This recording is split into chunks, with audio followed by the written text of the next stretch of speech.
might call her the new kid on the block. Kristina Köhler's political background is in integration. Now she's Germany's new family affairs minister.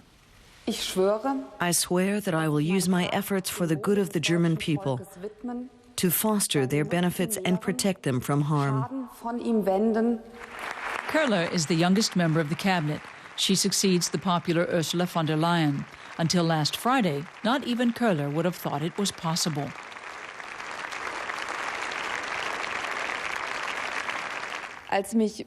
When Chancellor Angela Merkel called me today at noon and asked me whether I could imagine taking over the family minister's portfolio, I was completely taken aback at first.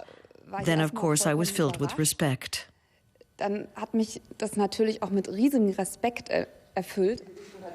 She tackled one of her biggest political challenges 2 years ago. As a member of an investigative committee, she grilled former Chancellery Chief of Staff Frank-Walter Steinmeier over Germany's controversial role in the invasion of Iraq. She was also undaunted by political rivals during the federal election campaign, even those who were cabinet members. For her, it was an all-or-nothing proposition. That's because Köhler's entire career has been in politics. She learned early on the importance of making one's name in the neighborhood, the future political base.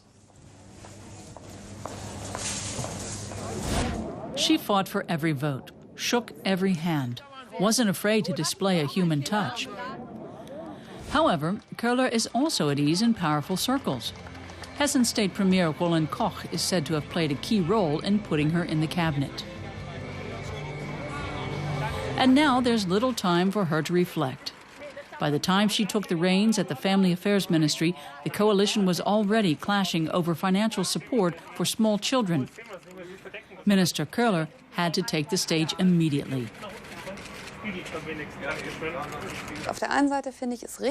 On the one hand, it's right for young women or young men who want to be there completely for their children to receive support. On the other hand, it should not be an incentive for families whose children benefit from public daycare.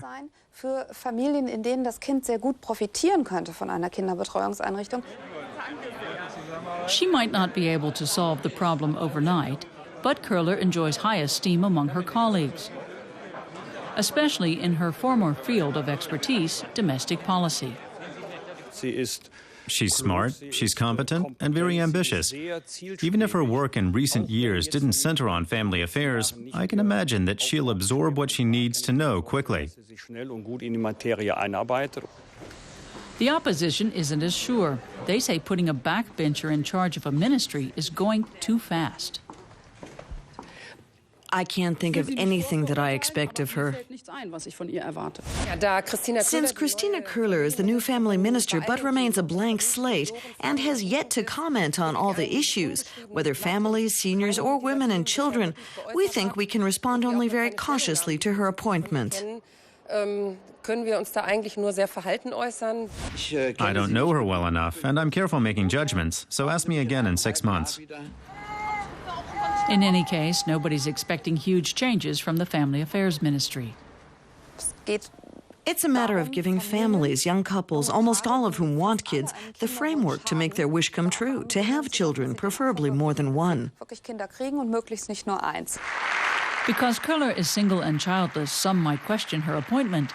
But they need only look to a former Family Affairs Minister who had a similar status. Her name was Angela Merkel, and look how far she's come.